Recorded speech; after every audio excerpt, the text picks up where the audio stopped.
This channel does not promote any violent, harmful, or illegal activities. All content provided by this channel is meant for an educational purpose only.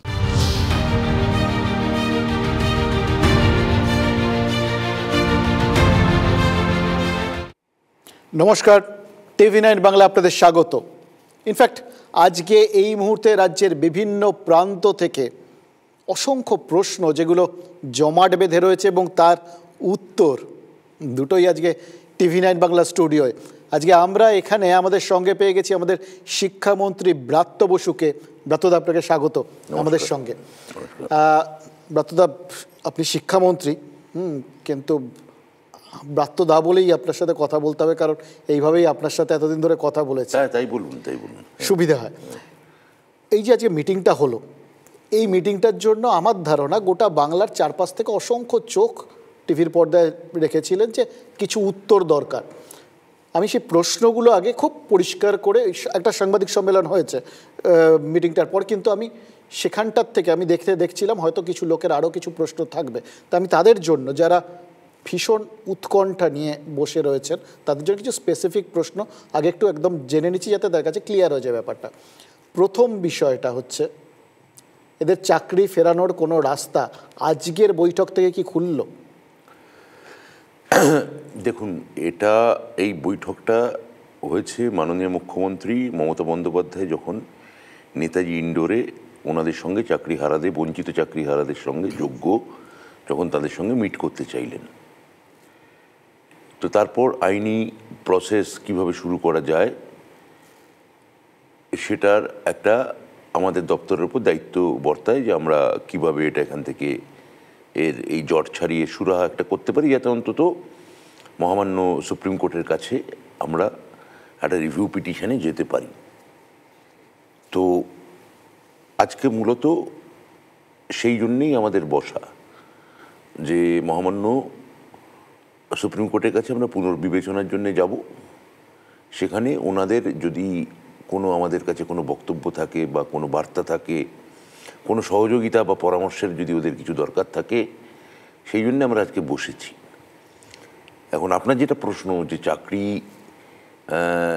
ফেরত দেওয়ার রাস্তা খুলল কিনা, মানে এটা এই জন্যে যে আপনিও বললেন সেটাই, যে মুখ্যমন্ত্রী নিজেই বলে দিয়েছিলেন যে কারুর চাকরি যাক, এটা তিনি চান না, কারুর চাকরি যাবে না, এরকম একটা চাকরি থাকবে, এরকম একটা জায়গা তৈরি হয়েছিল। আমিও তো গভীরভাবে মুখ্যমন্ত্রী বলা কথাটাই আমি বিশ্বাস করি, যে বঞ্চিত এবং যোগ্য এদের যেন এরা যেটা গেছে, যে কারণেই হোক গেছে, তো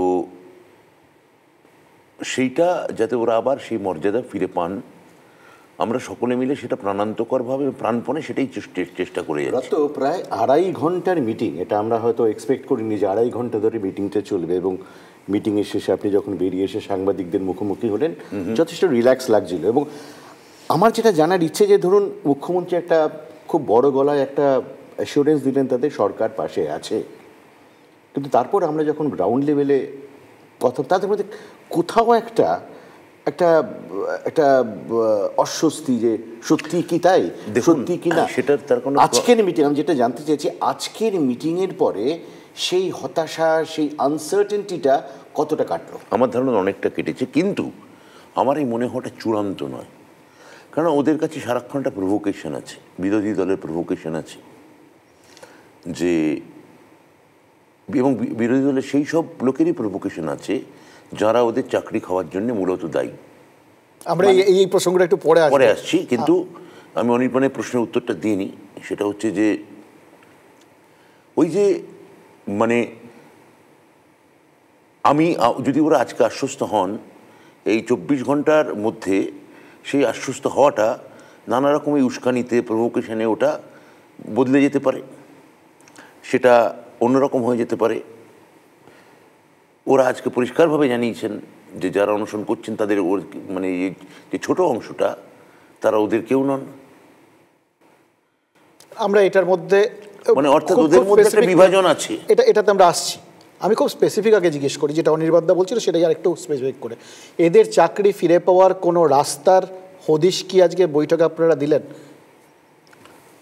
আমি হদিশ তো মহামান্য আদালতের উপর নির্ভর করছে, তাহলে সেটার আমাদের ওদের জন্য যা যা করণীয় করার সেই হদিশ যাতে ওরা পায় তার আমরা সেটাকে আমি পুনর্নিশ্চিত আমরা করলাম। আমি, আমার বোর্ড, আমার বিভাগীয় সচিব, এসএসসি চেয়ারম্যান, আমরা সবাই মিলেই করেছি।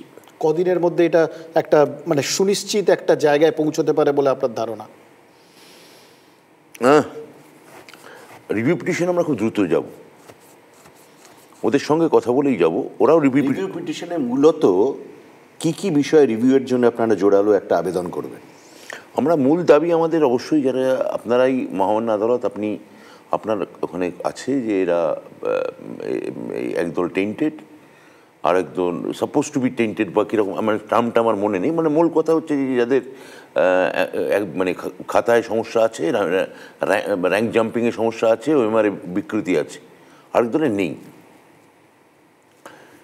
তো তার মানে কোথাও একটা ওই রায়ের মধ্যে দিয়ে প্রতিফলিত হচ্ছে যে একদল যোগ্য, একদলের অযোগ্য। মানে একদলকে যেমন বেতন ফেরাতে বলা হচ্ছে, একদলকে বলা হচ্ছে বেতন ফেরাতে হবে না। তাহলে এটার মধ্যে একটা ছোট পরিসর আছে যে মহামান্য আদালত, আপনি যখন বলছেন হুজুর, যে আপনারাই বলছেন যে একদল যেখানে বোঝা যাচ্ছে যে এদের খাতার ক্ষেত্রে কোনো সমস্যা নেই, কিন্তু হয়তো অন্য কোনো ব্যাপারে আপনাদের মনে, আদালতের মনে কোনো সংশয় আছে, সেইটুকু যদি পুনর্বিবেচনা করে এদের চাকুরি আবার আপনারা ফেরত দিতে পারেন। এইটা হচ্ছে আপনারা যে প্রশ্ন করলেন তার মোটের ওপর এক ধরনের উত্তর। তো মূল বিষয় যেটা ব্রাত্য দাঁড়িয়েছে যে যোগ্য অযোগ্য তাদের সেগ্রিগেশনটা কিভাবে হবে, সম্ভব কি আদৌ? যোগ্য তো সেগ্রিগেশন আছে, আদালত বলছেন কি করে যে একদলের মাইনে ফেরত দিতে হবে, একদলের দিতে হবে না। তো আমাদের টেন্টেড আনটেন্টেড কথাগুলো তো আমাদের নয়। কিন্তু যাদের মাইনে ফেরত দিতে হবে না তাদের মধ্যে সবাই যোগ্য, তার মধ্যে অযোগ্য মিশে নেই, এটা কি আপনি নিশ্চিতভাবে মনে করেন? আমি বলতে পারি না, কেননা আমি সেই সময় এসএসসি কি কাদের দিয়েছিল, কোন সংস্থাকে দিয়েছিল, কিভাবে করেছিল, যেগুলো মানে আমি এগুলোর মধ্যে ঢুকিই না, আমি জানিও না। পূর্বসূরির পাপের বোঝা আপনি বইছেন আর কি। আর পাপের বোঝা না কিসের বোঝা আমি জানি না, সেগুলো আপনার বাক্য, আপনার ভাষা। এখন যেহেতু এটা মুখ্যমন্ত্রী আমাকে অন্তত অফিসিয়ালি কোঅর্ডিনেট করার দায়িত্ব দিয়েছেন, তো আমি সেটা দেখব। আমি আমার পার্টির লোক এবং আমি মুখ্যমন্ত্রী যেটা বলেন আমি সেটা অন্তত আমার সরকারি স্তরে নিশ্চয়ই পালন করতে বাধ্য।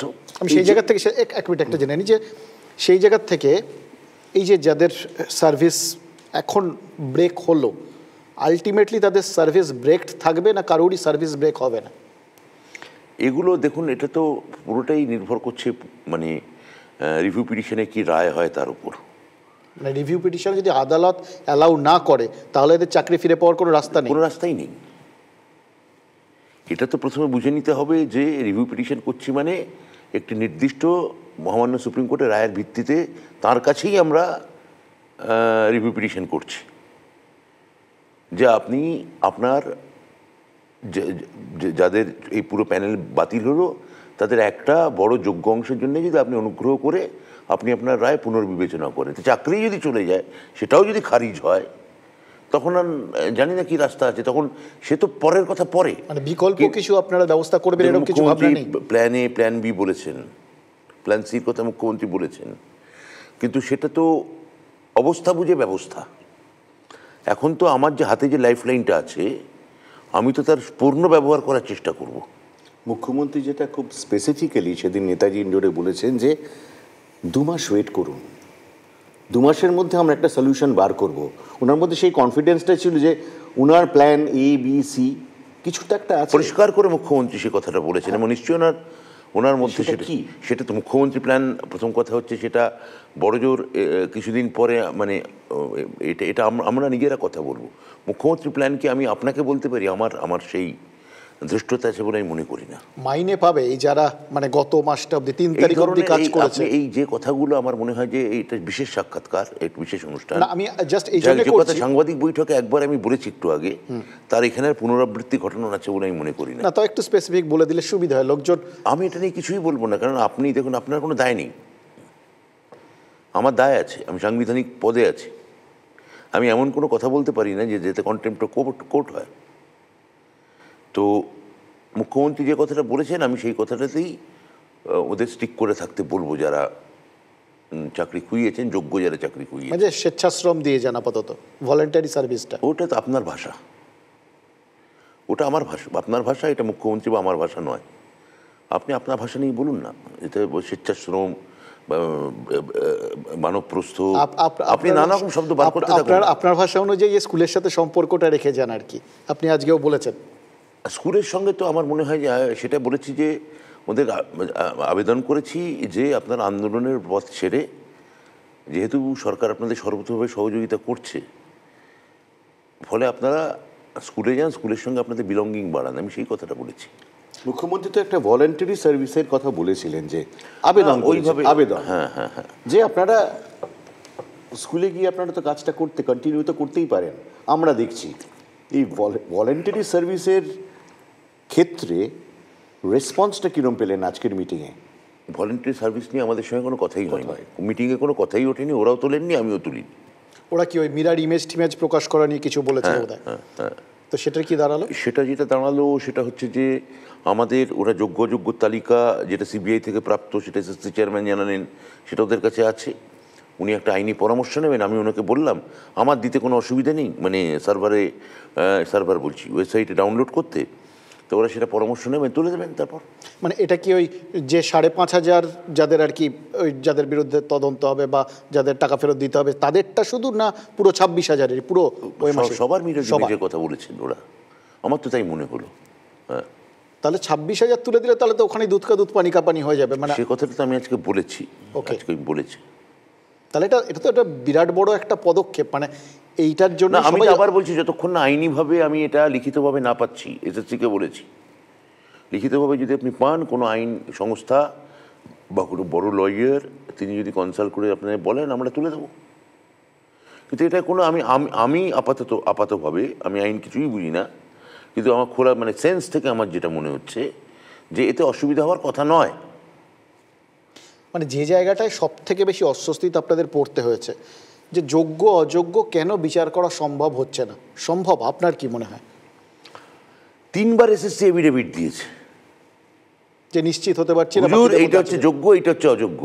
এবার আপনি বলুন যে আপনার যদি কোনো, এটাও তো বলেছে যে বাকিদের মধ্যে যে যোগ্য অযোগ্য মিশে নেই, এই গ্যারান্টি দিতে পারছি না, এই জন্যই তো সবাইকে সব শুদ্ধ বাতিল করলো। যোগ্য অযোগ্য মিশে নেই কিনা সেটা এই কথাটা একমাত্র কথা নয়, এই কথাটা একমাত্র কথা নয়। ওদের ক্ষেত্রে, এসএসসির ক্ষেত্রে খুব স্পষ্ট বক্তব্য ছিল যে আমাদের কাছে এটা হার্ড ডিস্ক নেই, হার্ড ডিস্ক পাওয়া যাচ্ছে না। এই সিবিআই তা তদন্ত করে, তার ভিত্তিতে বেশ কিছু আধিকারিক সরকারি লোকজন তারা তাদের বিরুদ্ধে জেলে যান, তার ট্রায়াল শুরু হয়েছে, প্লাস তারপর তাদের প্যানেল বাতিল হয়। এখন বিরোধী দল বলছে যে সবাইকেই বাতিল করা উচিত, বিশেষত সিপিএম বলছে, সিপিএমের লয়ার বলছেন যে পুরো প্যানেলটাই বাতিল করা উচিত, যোগ্য অযোগ্য বলে কোনো শব্দই চিনি না।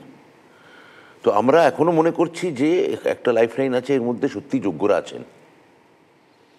এখন সেটা রিভিউ পিটিশনে যদি মহামান্য প্রধান বিচারপতি যদি উনি কোনো একটা গাইডলাইন আমাদের দেন, আমরা সেটা চেষ্টা করব।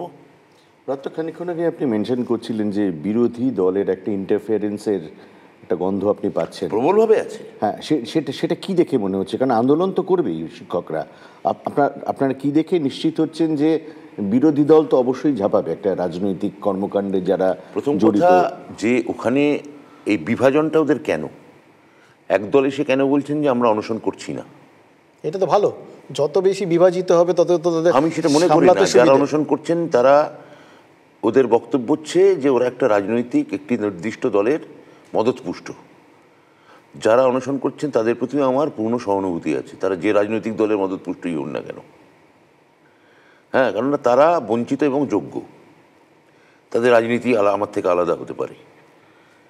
তো এই যে এমন একটা জায়গায় রাজনীতিকে নিয়ে যাচ্ছে, এমন একটা জায়গায় তাদের আন্দোলনকে নিয়ে যাচ্ছে যেটা আজকে পুলিশ কমিশনার মনোজ ভার্মা পর্যন্ত বলেছেন যে তালা দিচ্ছেন, তালা ভাঙছেন কেন, পুলিশকে আক্রমণ করছেন কেন, পুলিশ আহত হচ্ছে কেন? আমরা তো প্রত্যেকে, সরকার যেখানে সহযোগিতা করতে চাইছে, আলোচনায় বসছে, সহানুভূতির সঙ্গে ব্যাপারটা দেখছে, আপনাদের যাতে আবার পরিবারে বা আপনাদের জীবনে যাতে হাসি ফিরে আসে, এই অন্ধকার অংশটা যাতে খুব দ্রুত কেটে যায়, তার জন্য আমরা যেখানে সর্বাত্মক চেষ্টা চালাচ্ছি সবাই মিলে, একটা তো কোথাও ভরসা করতে হবে। সেখানে বিরোধী দলকে ভরসা করে সত্যি কোনো লাভ নেই। ওরা যদি এতদিনকার অভিজ্ঞতায় ওটা যদি এখনো না বুঝে থাকেন, তাহলে আমি কি বলবো?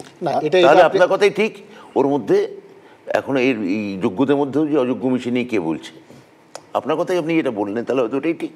আজকে আমি আর অমৃতাংশ আলোচনা করছিলাম, আমাদের অফিস তো কাছেই জানেন, আপনার অফিস এবং এসএসসির কাছে বিপুল সংখ্যায় লোক এসছে। এই যে ইস্যুটা কিন্তু পশ্চিমবাংলার প্রত্যেক পরিবারকে ছুঁয়ে যাচ্ছে, ইস্যুটা এতটা বড়। নিশ্চয়ই, হ্যাঁ। তো এটাতে আপনি যেটা বলছেন, যে আশঙ্কার কথা বলছেন, যে প্রবলভাবে রাজনৈতিক একটা ইন্টারফারেন্সের চেষ্টা আছে।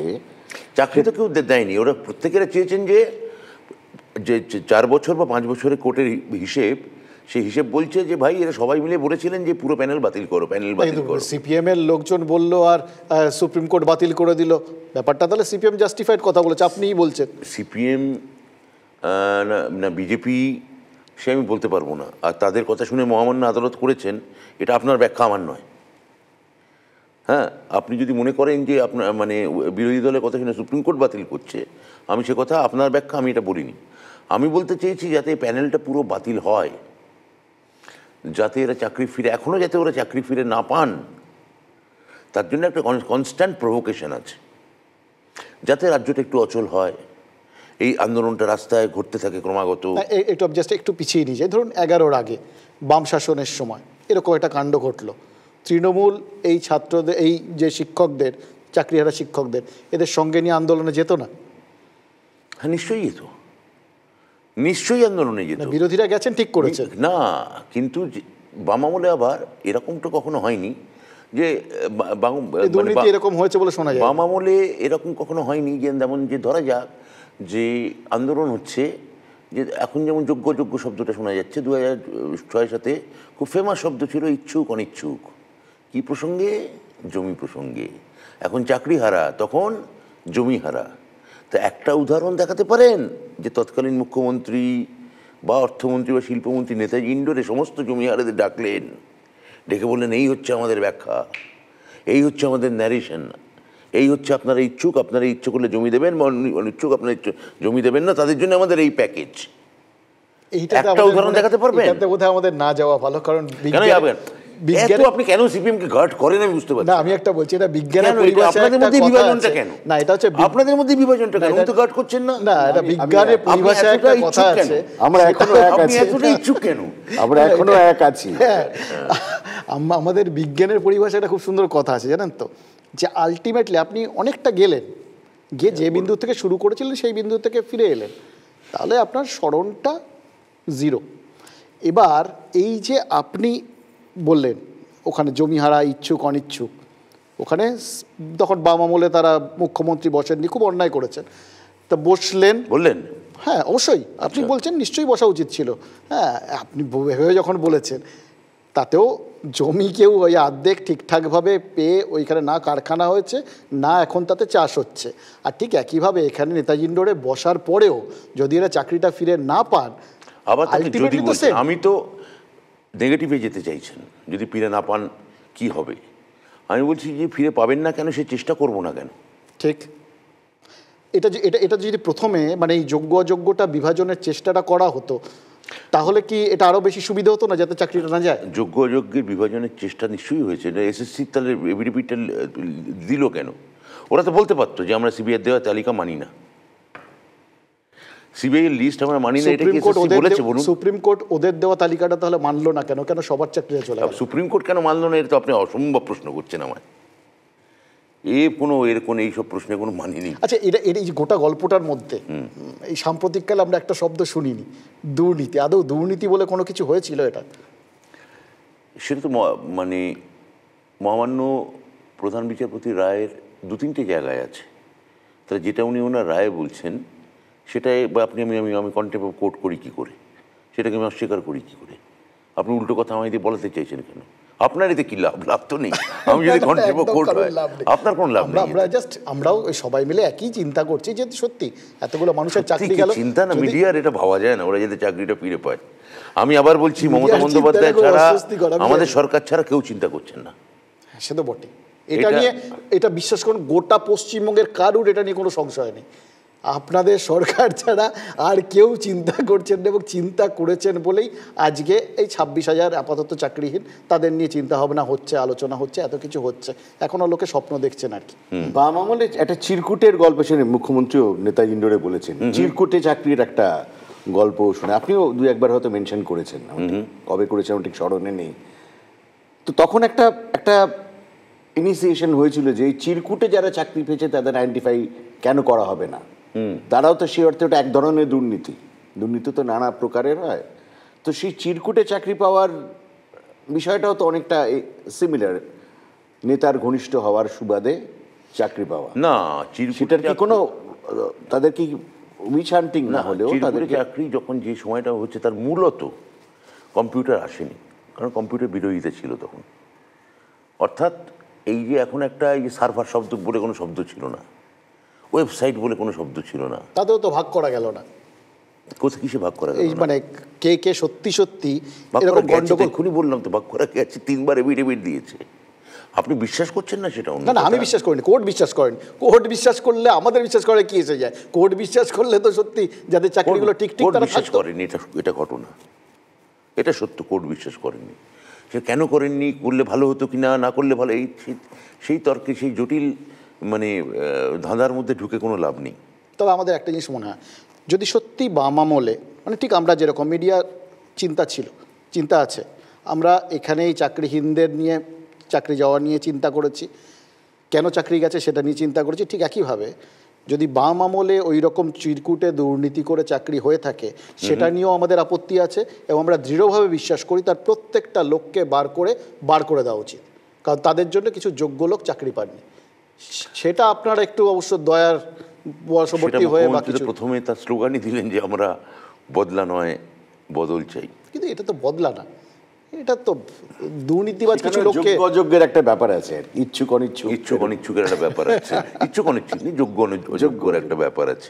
দেখা যাক সেটা ভবিষ্যতে কি হয়। দেখুন, আমাদের মূল কনসার্ন আজকে ধরুন আপনার সাথে যে কথা বলছি, যে একটাই প্রত্যেকের আবেদন বা দাবি হচ্ছে যে যাতে যোগ্যরা চাকরি ন্যায় বিচার পান, এবং মুখ্যমন্ত্রী খুব ক্যাটেগরিক্যালি বলেছেন যে সরকার এদের পাশে আছে। নিশ্চয়ই, কিন্তু কোথাও একটা হয়তো ইঙ্গিত কেউ খুঁজে বেড়াচ্ছেন, একটা অন্ধকার দূরসন্ধি হতে পারে না, তারা অন্ধকারের মাধ্যমে তারা আলো খুঁজছেন ব্রাত্য বসু মুখ্যমন্ত্রীর মাধ্যমে, কিন্তু কোথাও কি এরকম কোনো ইঙ্গিত থেকে যাচ্ছে যে দুর্নীতি করে যারা চাকরি পেয়েছেন, যারা অযোগ্য, তাদের পাশেও সরকার ঠিক ইকুয়ালি? আমার একদম মনে হয় না সেটা, আমার এটা একদমই মনে হয় না। মুখ্যমন্ত্রী খুব পরিষ্কার করে সেদিন সেটা বলেছেন। মুখ্যমন্ত্রী যেটা বলেছেন, যেটা এই ভলেন্টিয়ারি যে কথা উনি জিজ্ঞেস করলেন, আপনার কথার মধ্যে উঠে এলো, বলেছেন যে তাদের ক্ষেত্রে আমরা রিভিউ পিটিশন অবধি ওয়েট করব, তাদের ক্ষেত্রে পরবর্তী ক্ষেত্রে অন্য কোনো ব্যবস্থা নেওয়া যায় কি না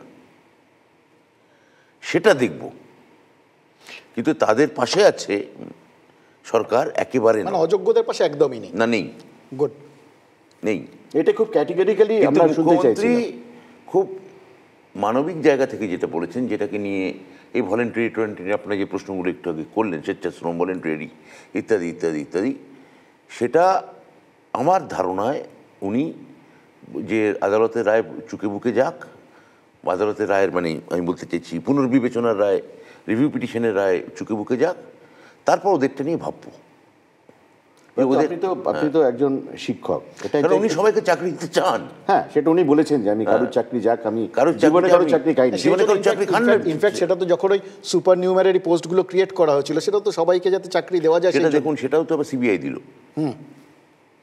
তো সেটা সুপ্রিম কোর্টকে যে দুটো ওইরকম সুপার নিউমারিটি প্রসঙ্গে যে ওই রকম যে কড়া অবজারভেশন দিলেন, তা সুপার নিউমারি এটা কি খালি যে বিচারপতি এটা দিয়েছিলেন খালি তার গালি দিলেন না, এটা নিয়ে যে গণমাধ্যমে এটা নিয়ে চর্চা করেছিল বা যে একটা ভার্চুয়াল যে আলোড়ন তৈরি হয়েছিল, সেটাকে উনি একই সঙ্গে নস্যাৎ করলেন। উনি যেটা সুপার নিউমারি নিয়ে যেটা বলেছেন সেটাতে সিবিআই ওই আপনাদের সবাইকে মানে ক্যাবিনেটকে হেফাজতে নিয়ে বা ক্যাবিনেটের বিরুদ্ধে কোনো তদন্ত করবে না, কিন্তু সুপার নিউমারি নিয়ে নাকি এখনো কিছু বলেননি।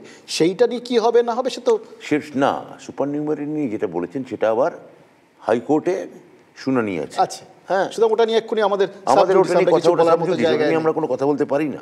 মানে কার গালে কি সেটা না, কিছু এই যে সিবিআই তদন্ত সেটা তো সরিয়ে দিয়েছেন। আমি সিবিআই তদন্ত নিয়ে CBI পার্টিকুলারলি সিবিআই তদন্ত বলছি। হ্যাঁ, মানে ক্যাবিনেটের যেটা ব্যাপার। একটা মানে যে কোনো জায়গায় আমরা প্রত্যেকেই জানি যে এই দেখুন বিচারকদের ক্ষেত্রে সকলেই তো আমরা কে না জানি রাজনীতি মানে তার দল আছে, বিচারকদের কোনো রাজনীতি আছে?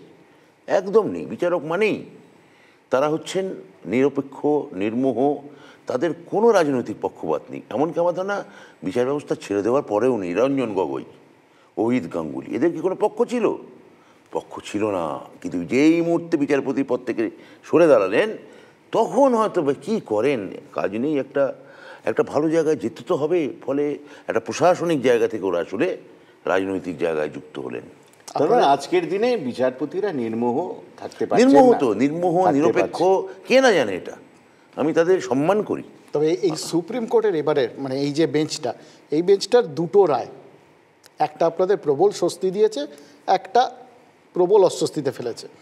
এবার সেই জায়গাটা, কারণ এরকম তো খুব একটা হয়নি, 26,000 লোক একসঙ্গে চাকরি হারালেন, কজন দেখেছেন? ওই বিদেশে গুগল টুগুলের ক্ষেত্রে হয় আর কি, গোটা ওয়ার্ল্ড জুড়ে হয়। একটা ব্যাপমে কত লোক চাকরি হারিয়েছিল, উত্তরপ্রদেশে কত লোক চাকরি হারিয়েছিল, ত্রিপুরায় কত লোক চাকরি হারিয়েছিল। জন্যই আমি ওয়েট করছিলাম। এইটা একটা অসাধারণ, এটা আমি আপনাকে মানে অনেক দিন ধরে ভাবছিলাম যে এটা প্রশ্ন, যখনই একটা কিছু হয় আপনারা একটা অন্য অমুক জায়গায় অন্যায়টা হয়েছিল সুতরাং এই অন্যায় করার অধিকার আমাদের আছে, এই একটা কম্পারেটিভ কেন আসে? এটা রাজনীতিকরা কেন দেন আমায় প্লিজ একটু বোঝান। কেন আপনি যেহেতু বললেন যে না এটা না এই প্রথম এই রাজ্যে হলো, এর আগে এটা কখনো হয়নি, আপনি বললেন না, সেই জন্য আমি এটা বললাম।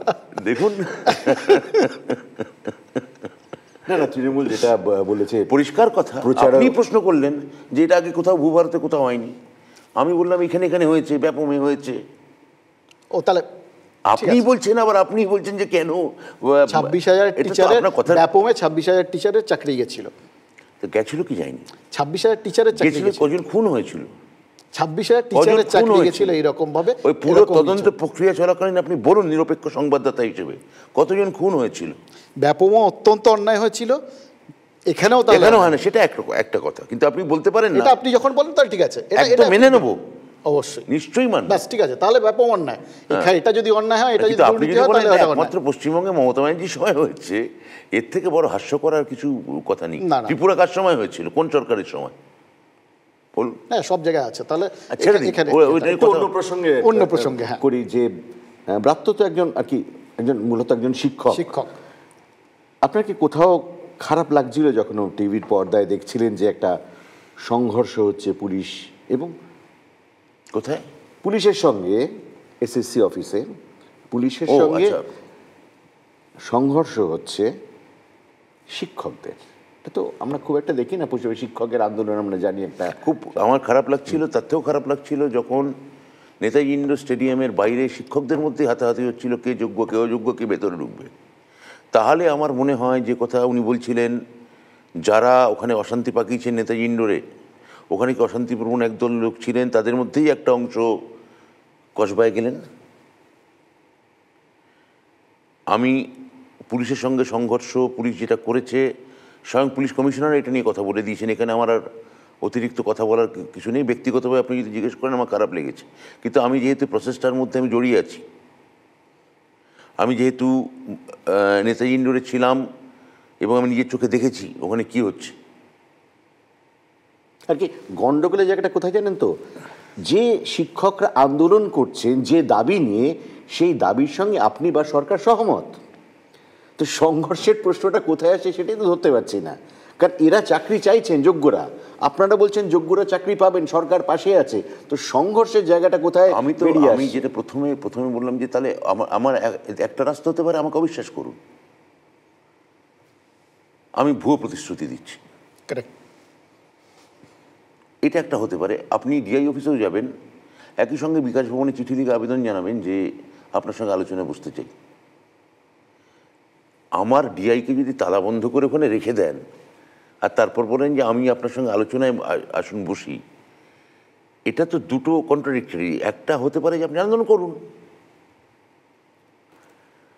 আন্দোলন তো আপনার অধিকার, গণতান্ত্রিক অধিকার, সাংবিধানিক মানে অধিকার। এই শিক্ষকরা যদি চাকরি ফেরত পাওয়ার দাবিতে, যোগ্য শিক্ষকরা তারা যদি আন্দোলন করছেন বা করেন আর কি, সেই আন্দোলনের পাশে আপনারা নেই, যেহেতু আপনারা আলাদা করে উদ্যোগ নিচ্ছেন এদের চাকরি ফিরিয়ে দেওয়ার, ওয়েট করতে বলছেন। আমরা তো একটু অপেক্ষা করতে বলছি, যে একটু ধৈর্য ধরুন, দেখুন আমরা চেষ্টা চালাচ্ছি। মুখ্যমন্ত্রী নিজে মানবিকভাবে, রাজনৈতিকভাবে, প্রশাসনিকভাবে 3 রকমের বার্তা দিয়েছেন সেদিন।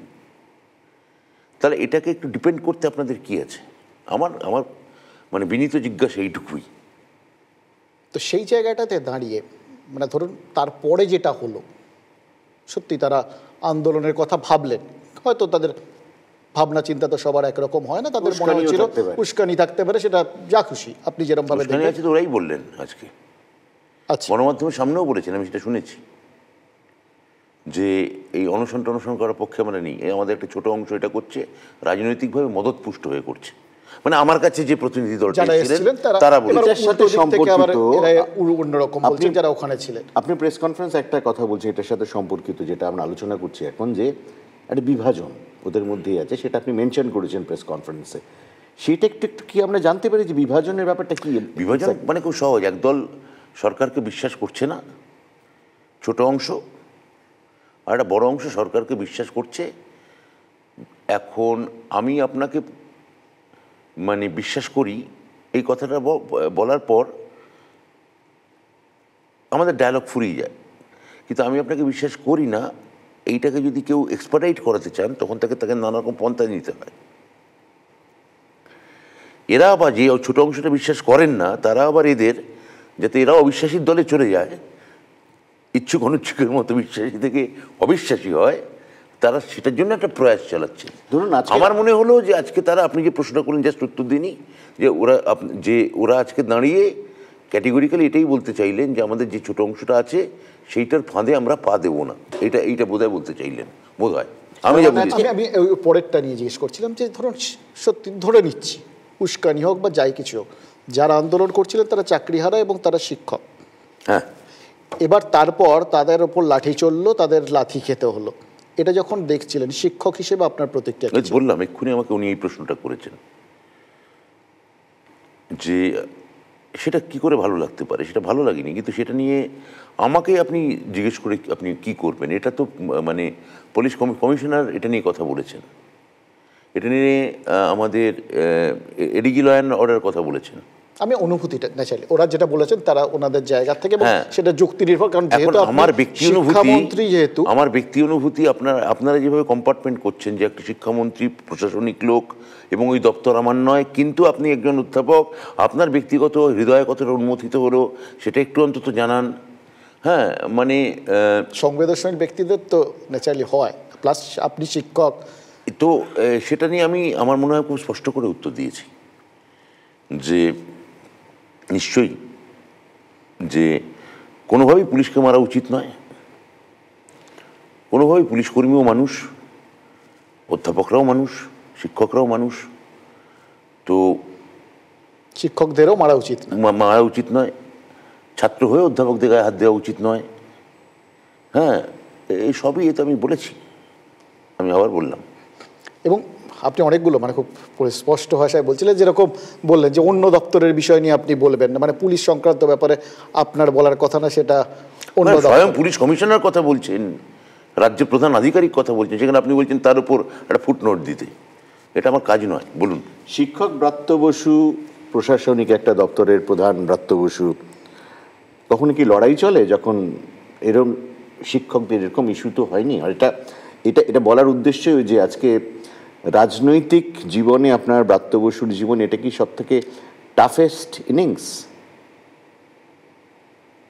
না, আমার কাছে ওদের প্রহিত কতটা হলেন বা আমি কতটা, তাতে আমার খারাপ লাগা তৈরি হলো, আপনি যে প্রশ্ন করছেন তার থেকে অনেক বেশি আমার কাছে দরকারি বলে মনে হচ্ছে অন্তত রিভিউ পিটিশন পর্যন্ত আমি ঠিকঠাকভাবে ওনাদের সহযোগিতা করতে পারছি কিনা, আমার মানে মানে আমার আমার আমার কথা, আমার আচরণ বা কথা বা তার মানে যে সহযোগিতার ওরা প্রত্যাশা করছেন, হ্যাঁ, তা একসঙ্গে আমি সেটা সার্ভ করতে পারছি কিনা। একই সঙ্গে আমার দপ্তর আমার সরকার যাতে কোনোভাবে কন্টেম্প্ট অফ কোর্ট না হয় সেই চেষ্টাও আমাকে একই সঙ্গে চালাতে হচ্ছে। মানে এটার কোনো টাইম ফ্রেম রেখেছেন যে কতদিনের মধ্যে, ধরুন 2-3টে জিনিস তো যেগুলো হয়েছে, একটা বলেছেন আপনি মিরর ইমেজটা তুলে দেবেন যদি আইনগতভাবে একটা ওদের সঙ্গে কথা হয়েছে, ওরা তো বলেছেন একটা বোধহয় 21 তারিখের ডেটের কথা ওরা বলেছেন। আইনি পরামর্শ পেলে 2 সপ্তাহের মতো বলছেন। হ্যাঁ 2 সপ্তাহ আইনি পরামর্শ পেলে তার মধ্যেই হয়ে যাবে, 21 তারিখও হয়তো যাবে না। আরেকটা বোধহয় ফাঁড়া আছে, 32,000 প্রাথমিক শিক্ষকের একটা মামলা বোধহয় কোর্টে এখনো বিচারাধীন। সেটাতে গণমাধ্যমে আমি দেখলাম নানা রকমের চর্চা হচ্ছে, এই চাকরিও যাবে। এই আমার বক্তব্য হচ্ছে এইটা নিয়ে যারা উল্লাস করছেন, অন্যের মানে এই সরকার যাতে আনস্টেবল হয়, হ্যাঁ, তো এটা যেটা আরজি করার সময় হয়েছে, এর একটা উত্তর, আরজি করার সময় একটা উত্তর হয়েছে 6টা উপনির্বাচনের রেজাল্ট, তারপর কেমন যেন থিতিয়ে গেল। অথচ তার সঙ্গে একটা সত্যিকার একটা নির্মম ঘটনা, এক ধরনের নিষ্ঠুর ঘটনা, তা তো মানে সেটা থাকা উচিত সেই ইস্যুটা। এবার এই যে মানুষ যারা উল্লাস করছেন যে 32,000-এর সামনে প্রাথমিকে কি বললেন একটা মামলা আছে, তাতেও যাবে। এখন এরা তো চাকরিটা দেননি, চাকরিটা দিয়েছেন মমতাদি। তা মমতাদির যে কথাটা আমি আবার প্রেস কনফারেন্সে বলছি যে মানে কিন্তু চোরানা আসনে ধর্মের কাহিনী, মানে পুরনো বাংলা প্রবাদই বলতে হয় যে ভাত দেওয়ার নাম নেই কিলমারার গোসাই। তো এটা উল্লাস করছেন, এই উল্লাস নিশ্চয়ই যারা প্রাথমিকের শিক্ষকরা এখন আছেন তারা লক্ষ্য রাখছেন যে 33,000 আপনার কথায় ভাগ্য বা ভবিষ্যৎ সামনে অনিশ্চয়তার মধ্যে আছে। একটা খুব ক্রিটিক্যাল জায়গায় আছে আমাদের স্কুলগুলো আজকে। এটা তো ঘটনার ইয়েতে কার দোষ সেটা এখন বিচার করার বিষয় নয়, যে অধিকাংশ অনেক স্কুলেই আজকে টিচার নেই, স্কুলের যারা স্টাফ তারা নেই। প্রাইমারিতেও তাই ছিল না, কিন্তু দেখুন এই যে রিক্রুটমেন্টটা হলো 22 সালে, আমরা কিন্তু 10,000 রিক্রুটমেন্ট করলাম 23 সালে। উত্তর কলকাতার একটি স্কুলে একজন, যেটা অমৃতাংশু ভট্টাচার্য এবং ব্রাত্য বসুও জানেন সে স্কুলটির কথা, একজন কেমিস্ট্রি টিচার সায়েন্স ডিপার্টমেন্টটাকে দেখতেন, ওনার চাকরিটা চলে গেছে এই ইয়েতে, পুরো সায়েন্স ডিপার্টমেন্টটাই বন্ধ হয়ে। এই ক্রাইসিসটা ধরুন আজকে ধরুন আপনার একটা সফল মিটিং হচ্ছে, 4 বছর ধরে আমি নিয়োগ করতে পারছি না। আমি যদি আমার সময় আমি যদি একটা ফ্রেশ রিক্রুটমেন্ট করতে পারতাম এই মামলা টামলা জট সামলে, তারপর আমি তো বলেছিলাম, মানে প্রেস কনফারেন্স করে বলেছিলাম, আমি যদি একটা রিক্রুটমেন্ট করতে পারি, মামলা করে দেখান, আমায় মামলা জিতে দেখান। কারেক্ট, এইটা কিন্তু সবাই জানতে চান, মানে যে মানে আপনি সিলেকশন করছেন বা যাদের চাকরি দিচ্ছেন, সেটার থেকেও এখন বড় প্রশ্ন হয়ে দাঁড়িয়েছে আপনি যে বুক বাজিয়ে বলছেন না যে স্বচ্ছ করব, এমন স্বচ্ছ করব যে কেউ একটা প্রশ্ন তুলতে পারবে। 11, 12, 13 সালে যে এসএসসি হয়, এসএসসি চেয়ারম্যান চিত্তরঞ্জন মণ্ডল তিনি তখন নেই, তারপরেও আমরা ওটা মামলা হয়েছিল, আমরা সুপ্রিম কোর্টে গিয়ে জিতি আমরা মামলা তো হতেই পারে, মামলাতে যে কোনো মামলা করার অধিকার আছে, মামলা হোক। কিন্তু আমি বলছি যে আমি এই যেভাবে ওই চিত্তরঞ্জন মণ্ডলের এসএসসি জিতেছিল, এই এসএসসিও জিতবে এবং রিক্রুটমেন্ট স্বচ্ছ, মুখ্যমন্ত্রী যেটা চাইছেন ঠিক সেইভাবে স্বচ্ছ রিক্রুটমেন্টই হবে। দেখুন এইটা না গোটা পশ্চিমবঙ্গবাসী চায়, এই সাফল্যটা আপনি পান, এই মানে আপনি এরকমভাবেই সফল হন, যে এমন একটা বিরোধীরা চায়, এটা আপনি ঠিক বলছেন। না গোটা দেখুন বিরোধীরা, আপনাদের রাজনীতিকরা কি চান সেটার বাইরে তো সাধারণ মানুষ আছে, সাধারণ মানুষের প্রত্যেকটা লোক চান। মানে ধরুন আজকে শিক্ষকদের নিয়ে যখন কথা হয়, আগে কি হতো আপনার সময় বা আমাদের সময়, একটা কথা বলে নিই, 17 তারিখে একটা হিয়ারিং আছে, এই বোর্ড যেটা আমাদের দিয়েছে, আজকে ওরা খুব পরিষ্কার বলেছে যে ওদের এই বোর্ডের এগেনস্টে কারা লয়ার হিসেবে অ্যাপিয়ার করছেন সেদিনই প্রমাণিত হয়ে যাবে, তখনই প্রমাণিত হয়ে যাবে। ওরা বলছেন আমরা সেটা খেয়াল রাখবো। দেখুন হ্যাঁ এবার বলুন, যে আগে কি হতো আপনার সময় বা আমাদের সময় বা যখন আমরা ছাত্র ছিলাম, তখন ওই অমুক স্যার বা অমুক ম্যাডাম ভালো পড়ান, অমুক ম্যাডামের পড়া বা স্যারের পড়া ভালো লাগে, এরকম হতো। এখন টিচারদের কথা ওঠে যোগ্য না অযোগ্য, এ দুর্নীতি না স্বচ্ছ, এইটা একজন টিচার হিসেবে আপনাকে কতটা অস্বস্তি দিতে ফেলে? এটা মিডিয়ার ক্যাচলাইন হিসেবে ভালো। আমি একটা না ব্রাত্যবাবু, আমি একটা সাপ্লিমেন্টারি কোয়েশ্চেন। ধরুন আজকে যে সিচুয়েশন হয়েছে, আপনার শিক্ষামন্ত্রী হিসেবে আপনার হয়তো খারাপ লাগছে, হয়তো আপনি বলতে পারছেন না যে একটা অযোগ্য একটা টাকা দিয়ে ওয়েমার শিট ব্ল্যাঙ্ক শিটে করা একটা লোক বুঝতে পারে আপনি আমার দিয়ে সেটা কি বলতে চাই বুঝতে পারছি আর কি। আমাদের কনসার্ন ধরুন আজকে যে এই রাত্রিবেলা আপনি 2.5 ঘন্টা দীর্ঘ মিটিং করে প্রেস কনফারেন্স করে এখানে সময় দিচ্ছেন, কারণ ইস্যুটা সত্যি ইম্পর্টেন্ট। ইটস নট জাস্ট 4-5টা জব। একটা পশ্চিম বাংলার ক্ষেত্রে এটা একটা স্কুল ডিপার্টমেন্টে একটা ক্রাইসিস ইন দ্য সেন্স একটা তো মামলার ব্যাপার। মুখ্যমন্ত্রী বিষয়টাকে দায়িত্ব দিয়েছেন, আমরা একটা নোডাল দপ্তর হিসেবে বিষয়টা দেখছি। যেহেতু আমাদের দপ্তরে ঘটনাটা ঘটেছে, মূল দায়িত্বটা মুখ্যমন্ত্রী, মানবিক, প্রশাসনিক, রাজনৈতিক 3 রকমভাবে ওদের সাপোর্ট দিয়েছে। তো আমি তো সেটা দেখবো, আমি তো 2.5 ঘন্টা 3 ঘন্টা মিটিং করতে পারবো। রাজনৈতিক জীবনে এটা সবথেকে কঠিন সময়, চ্যালেঞ্জিং সময়। একই প্রশ্ন দুজনে মিলে। এটার পরিপ্রেক্ষিতে আবার বললাম টাফেস্ট ইনিংস আর কঠিন সময়ের কি পারাগাজি বলুন তো? আপনার কথার পরিপ্রেক্ষিতে বললাম কি একদম ঘূর্ণি পিচে মনে হচ্ছে না ব্যাট করতে নেমেছি। কঠিন তো অনেক রকম হয়, যেটা ও বলছে মনে হচ্ছে সেনোয়ান আর মুরলীধরন বল করছে। না যেটা হচ্ছে যে ধরুন আপনি সে অর্থে আপনি বিষয়টা কিছুই জানেন না, কারণ যে ঘটনা নিয়ে আমরা এতক্ষণ ধরে আলোচনা করছি, আপনি 2.5 ঘন্টার মিটিং। আমি বলছি মুখ্যমন্ত্রীও জানতেন না, মুখ্যমন্ত্রীর পক্ষেও জানা সম্ভব ছিল না। কারণ আমি আমার অভিজ্ঞতায় দেখেছি, প্রাইমারি হোক বা এসএসসি হোক, কোনোদিন আমায় জিজ্ঞেস করে বলেননি যে কে কোথায় নিচ্ছে। আমিও যেমন এসএসসিকে কোনোদিন বলিনি যে আপনাদের কারা কাদের দিয়ে করাচ্ছেন, এইসব নাম পাম, এইসব নাইসা টাইসা যে নাম এলো, আমি তো জীবনে শুনিনি, এ প্রথম শুনছি। ওই লোকগুলোর উপর রাগ ধরেন যে কিছু লোকের জন্য, তার মধ্যে কেউ কেউ হয়তো পার্টিতেও ছিলেন, তাদের জন্য আজকে এই অবস্থা। সেটা তো এখন বলে কি হবে, সেটা এক ধরনের রাগ নিশ্চয়ই হয়, এক ধরনের খারাপ লাগাও তৈরি হয়। কিন্তু কারণ এদের জন্য হয়তো মমতা বন্দ্যোপাধ্যায়কে কিছু খারাপ কথা শুনতে হলো কারুর জন্যে, যেটা ওনার প্রাপ্য নয়, যেটা উনি ডিজার্ভ করেন না। আমরা হয়তো কেউই ডিজার্ভ করি না।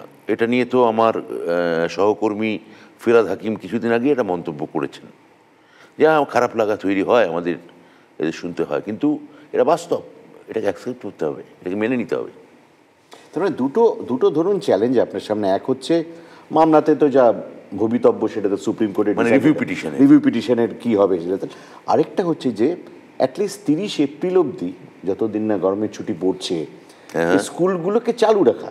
কি পদ্ধতিতে চালু রাখবেন? কারণ টিচাররা যদি সত্যি না ফেরেন ক্লাসে, শিক্ষাকর্মীরা যদি ক্লাসে না ফেরেন, তাহলে তো ক্লাসগুলো 30 এপ্রিলের আগেই আর কাল থেকেই বন্ধ হয়ে যাবে।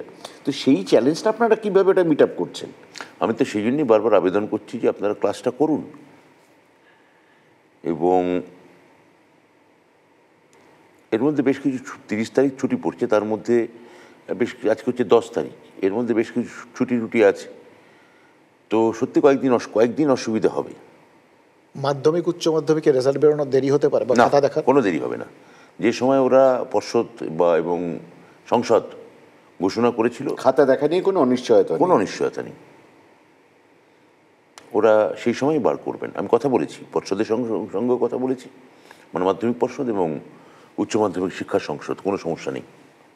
এই যে আপনি যেটা বললেন, একটা আগের ছবিটার কথা, যেটা হয়তো সবার সামনে আসেনি, যেটা পুলিশ কমিশনার বলেছেন, আপনিও সেটার কথাই বলছিলেন, যে কিছু লোক গিয়ে ওখানে প্রতিবাদ করতে গিয়ে তারা ওখানে তালা ঝোলানোর নাম করে তালা ভাঙতে গেছেন বা আক্রমণ করেছেন।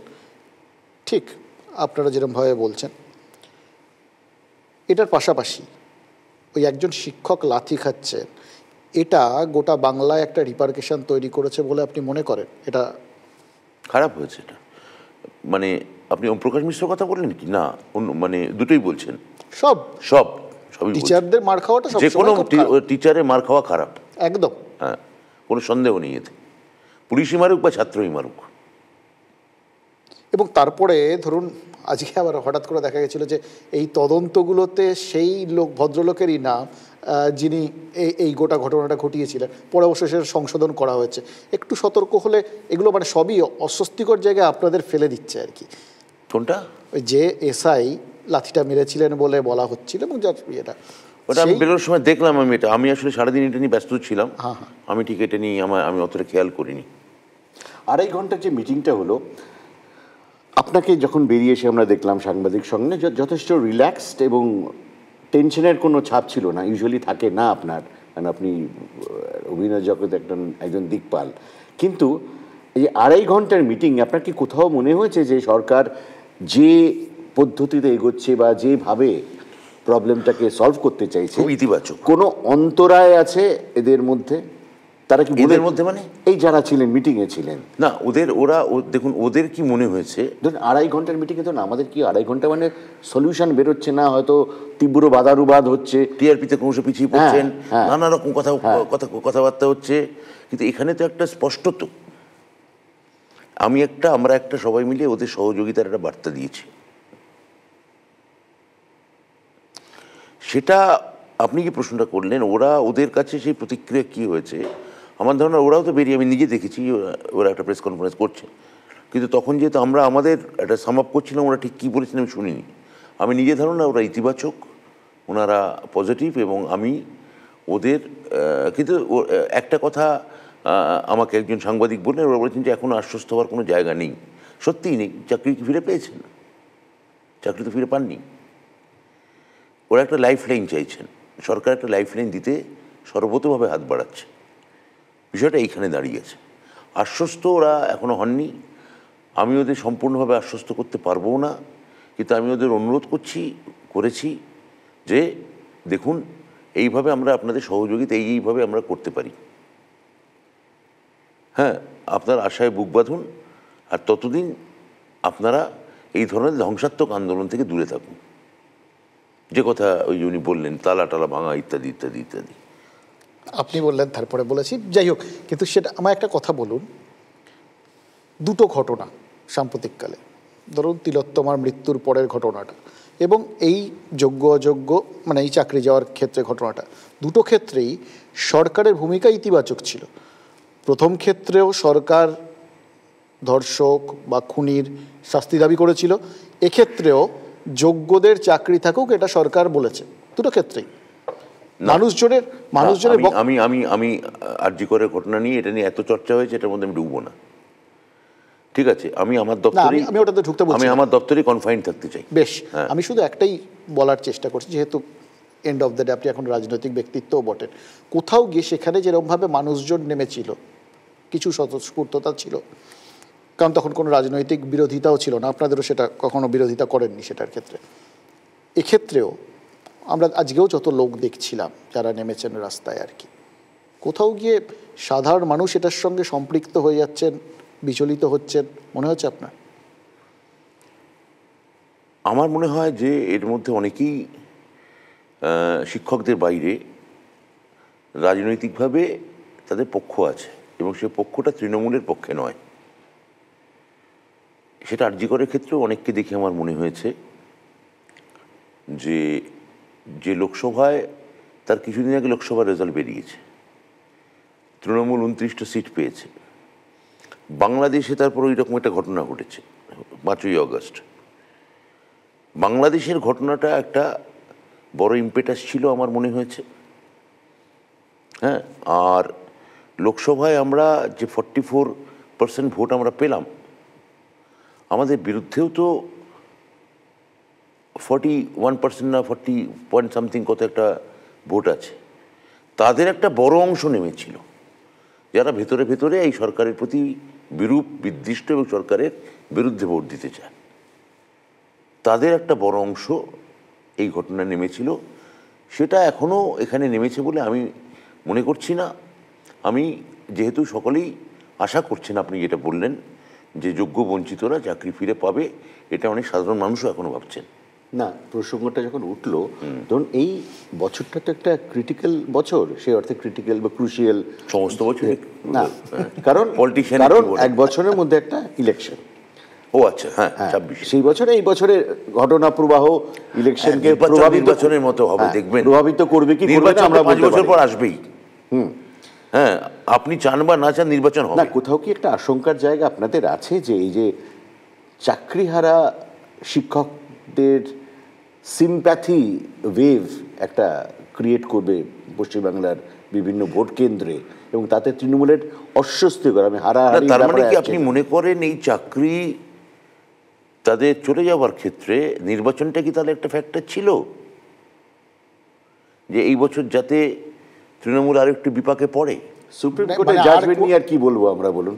সেখানে আবার তারা তাহলে আপনি তাহলে দুর্নীতির কথাগুলো নির্বাচনটাকে হাইলাইট করছেন কেন? না, আমি বলছি যে এই একটা তো ঘটনা ঘটলো, সে যে কারণেই হোক, একটা কোনো হাইকোর্ট সুপ্রিম কোর্টের জাজমেন্টের কারণেই হয়েছে, কিন্তু যেহেতু রাজনৈতিক দল হিসেবে, প্রশাসক হিসেবে আপনাদেরকে ফেস করতে হচ্ছে, কোথাও কি অস্বস্তিকর জায়গা তৈরি হচ্ছে কিনা? কেন আফটার অল শিক্ষক ব্যাপারটাই আমাদের পশ্চিমবঙ্গের সমাজে অন্তত একটা অন্যরকম জায়গায় আমরা রাখি শিক্ষকদের, তো সেখানে কোথাও অস্বস্তিকর জায়গা রাজনৈতিকভাবে তৈরি হচ্ছে কিনা সেটাই জানতে চাইছি। রাজনৈতিকভাবে অস্বস্তি তো এটা তখন থেকেই আছে যখন থেকে এটা আমাদের নিয়ে গ্রেপ্তারি, তদন্ত, হ্যাঁ, এই প্যানেল বাতিল, আমাদের সুপ্রিম কোর্টে যাওয়া, মানে একটা বড় সময়ের অংশ জুড়ে কিন্তু একটা বড় টানাপোড়েন চলেছে। আপনি যেটা বলছেন অস্থিরতা বা এক ধরনের উচ্চাবচতা বা এক ধরনের মানে কি বলবো, মানে এলোমেলো হয়ে যাওয়া, সেটা কিন্তু এটা এই যে কেবলমাত্র এই দিনের রায়ে প্রতিফলিত হলো তা নয়। গ্রেপ্তারির পরে যখন এই ঘটনা প্রথম এক্সপোজড হয় ইত্যাদি, পরেও বেশ কয়েক 24-এ নির্বাচন হয়েছে। তার আগেও এই প্রশ্ন ছিল যে এই ঘটনা কি তাহলে 24-এর নির্বাচনকে প্রভাবিত করতে পারে? যে কোনো ঘটনা যখন ঘটছে, যে কোনো ঘটনা আসল মাপকাঠি কি নির্বাচন? একদম না, একেবারে না। কিন্তু আর এই প্রশ্নটা গণমাধ্যম থেকে করা হয়েছিল যে আরজি করে ঘটনাটা যখন ঘটছে, স্কুল দুর্নীতি যে ঘটনাটাই ঘটছে, যেমন বলা হয়েছিল, এটা কি লোকসভাকে প্রভাবিত করতে পারে? আমরা বলেছিলাম না। ঠিক বলেছিলেন, পড়েনি, মেলেনি। আরজি করে ঘটনায় যখন ঘটছে তখন বলেছিল সামনে 6টা উপনির্বাচনের প্রভাব পড়তে পারে। 6 হয়ে গেছে, সুতরাং আরজি করে মিথ্যে। 2016 এবার আপনার তাহলে তৃতীয় প্রশ্নে আসি, তাহলে নির্বাচনে কি শেষ কথা? উত্তর হচ্ছে না। নির্বাচনে কি একমাত্র উত্তর? উত্তর হচ্ছে না। কিন্তু নির্বাচনে একটা উত্তর তো বটে। যারা নির্বাচন মানতে চাইছে না, সংবিধান মানতে চাইছে না, যারা সারাক্ষণ ন্যারেটিভ সেট করে যাচ্ছে যে পাকিস্তান আমাদের শত্রু, পাকিস্তান বা যাই হোক কোনো একটা অমুক দেশ আমাদের শত্রু, এবং আমাদের দেশটা সেই রকমই এক অর্থে মৌলবাদী বানাতে চাইছে, ধর্মকেই যারা একমাত্র মানদণ্ড করতে চাইছে এবং সেখানে সংবিধান উড়িয়ে দিতে চাইছে, নির্বাচন উড়িয়ে দিতে চাইছে,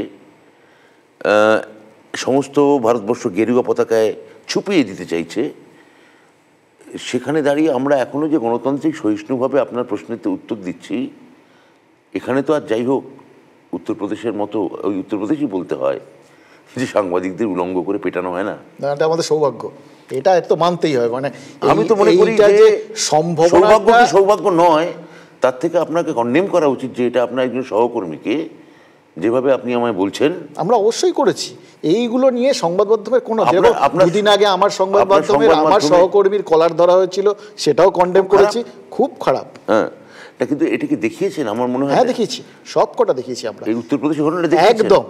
হ্যাঁ, আমরা সবকটা দেখিয়েছি, মানে শো হয়েছে, ঘটনা চক্রে একদম আলোচনা হয়েছে। আমি এটা অন্য জিনিস বলি, সেটা হচ্ছে যে আপনি এর আগে যখন ওই আদালতের রায় ঠাই আর কি দুর্নীতির প্রসঙ্গগুলো এসেছিল, বিচারকদের কথা আপনি বলছিলেন, তখন আপনি বলছিলেন যে এটার মধ্যে, তখন আপনাকে বোধহয় কেউ প্রশ্ন করা হয়েছিল যে না আগে অতীতে, যে এটার মধ্যে এই চাকরি চুরি ফুরি এই সমস্ত নিয়ে কোনো আপনি সিনেমা বানাবেন কিনা বা কিছু, আপনি বলছেন সিনেমাটিক এলিমেন্ট পেলে করবেন, এখনও কি যথেষ্ট পেলেন? এটা খুবই একটা মানে কাঁচা, কোনো থ্রিলার নেই এটার মধ্যে, খুবই একটা রগরগে একটা মানে মেলোড্রামা, কারণ এর মধ্যে নানা রকমের এলিমেন্ট আছে। এমন এর মধ্যে সিনেমার এলিমেন্ট, মানে আমি যে ধরনের সিনেমা বানাতে চাই তার এলিমেন্ট আমি অন্তত পাইনি।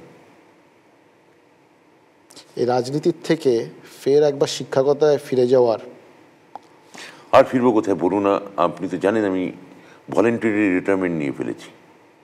কোনো জায়গায় কোথাও পড়ে ইচ্ছা আছে যদি কোনো ক্লাস নিতে কেউ ডাকে, আর ডাকবে বলে মনে হয় না, কিন্তু যদি কেউ অন্তত অভিনয় বা থিয়েটার বা কোনো ক্লাস নিতে ডাকে আমার করানোর ইচ্ছা আছে।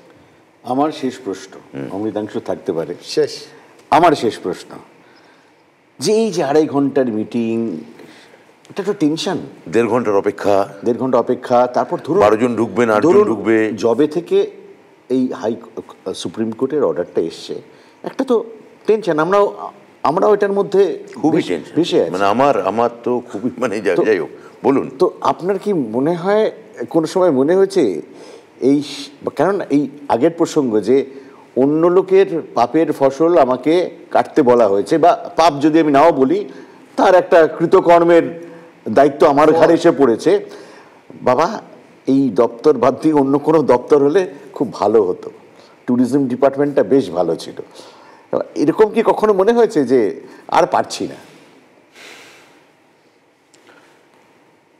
যদি মনে হয়ে থাকে সেটা কোনো প্রফেশনালের কাজ নয়,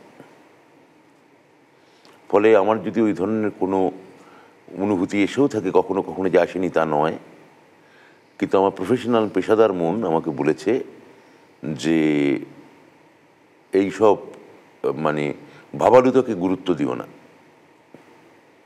এগুলো সাময়িক অবসাদ বা সাময়িক ভাবনা, এগুলোকে ফেলে দিতে শেখো।